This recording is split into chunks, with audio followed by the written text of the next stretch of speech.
Hey there, welcome back to High Infidelity, the best channel for cheating stories. Like and subscribe to channel for more spicy stories. Now, let's get into today's story video. Cheating fiancé raises the bar on cheating. Just recently, it was found that my now wife had cheated on New Year's before. Just after we were engaged, we went away for a weekend with some of our closest friends. It happened when we were together on a weekend away with our closest friends. When she cheated on me, the person with whom she had an affair was someone I would have considered a friend. Despite the fact that he didn't seem to be as attached to the group as the other 8-9 folks we were with at the time, I'd still consider him a friend on the surface. Furthermore, he is the brother of one of my wife's closest friends, who happened to be in town this weekend as well as me. It was with some of our dearest friends that we traveled to Europe while we were in our late 20s.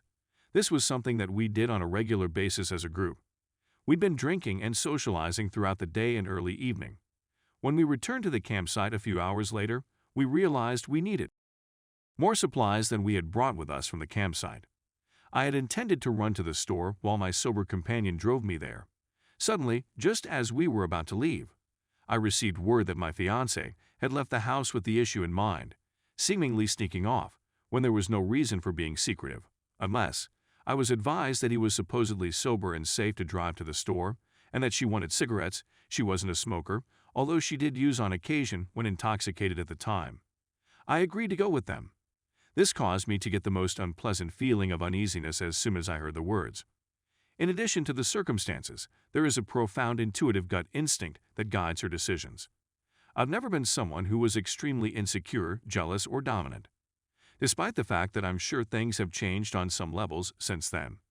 I contacted her to make sure they had ice on hand in addition to whatever else they were going to receive in the mail. There was no answer to my question. I attempted to contact him through phone, but received no response. Other friends attempted to call them to inform them that they needed to get bags of ice, but they did not answer. By then, it was clear that I wasn't the only one who suspected a problem. Disquiet could be seen on her and my friends' expressions after many attempts to contact each of them had failed.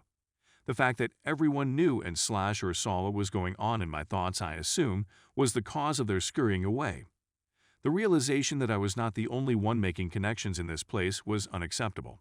Some of the links were coincidental, while others were driven solely by institutional imperatives and were much too crucial to be ignored. I distinctly remember dialing her phone 20-30 more times and walking around the side of the house, where we were staying like a effing madman, as she answered the phone. It seemed like I went from having a lovely time with my closest friends to living in a horrific dream with nothing to base my choices on other than unanswered phone calls, institutions, and the looks on the faces of a couple of our friends when their phone calls were also ignored. She'd been gone for over an hour at this point. The business is just around 10 minutes away on foot. Again, this occurred years ago. I was just made painfully aware that she did, in fact, cheat that night, which she affirmed by stating so, but then playing dumb on the facts and fumbling on the excuses for why those information are too foggy to reveal. While it indicates a lot about her character, or lack thereof, it seems fair to conclude that my receiving it and not walking away that night, I likely only enhanced her resolve to dishonesty. When she returned, I confronted her, he discreetly dropped her off, and went so she wouldn't have to face me, the rest of us, after what they had just done. After failing to communicate that night, I retreated inside my thoughts and consumed massive quantities of whiskey and THC in an attempt to alleviate this terrible sensation. I'll never forget waking up the following morning with her next to me, understanding it wasn't all a horrible dream. If my suspicions are correct, this lady is the world's most sociopathic ever, doing what I believe she did and then laying in bed next to me the same night. Even though I put myself into denial, I always knew something horrible had happened, but I shut it off in my head. Probably as a weak protection mechanism. We had such a lengthy and deep connection at the time, 8 years, 6 years living together, just engaged, that she slept next to me in bed hours later. I couldn't get my brain around the idea that she was capable of doing anything that outlandish, so I convinced myself that the reason it appeared so incredibly unintelligible and messed up was because it was all in my imagination. I gradually convinced myself that I had recalled an exaggerated version of events for whatever reason, but in the days and weeks that followed, I continued contacting her about it. I was told I was incorrect, that I was insane for even considering it. That was the story from the minute she returned after betraying me so shamelessly until days ago, when it rose to the surface, to the point where I was informed I am crazy for making such claims. She even brought it up while we were hanging out with her friend his sister, saying, "Can you believe he thinks I'd genuinely do anything like that? Come on." I'll never forget how he used his sister as a pawn to conceal her conduct from me and persuade me I was insane.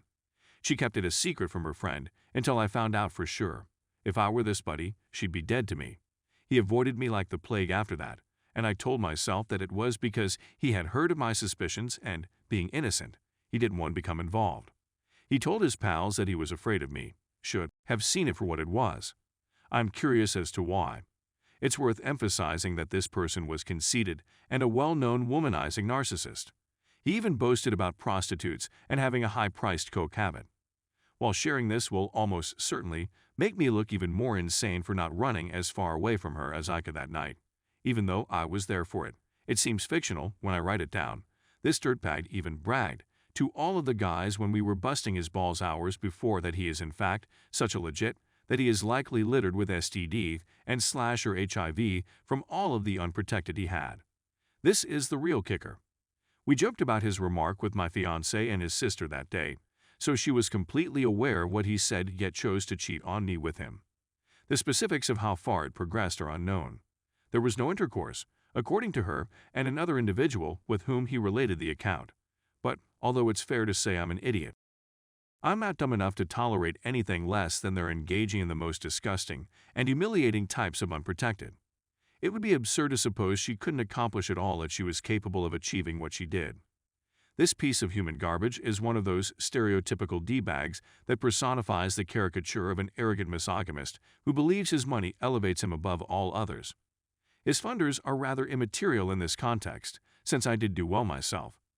I can't understand how someone who could do something like this could do it now that I've been forced to confront it.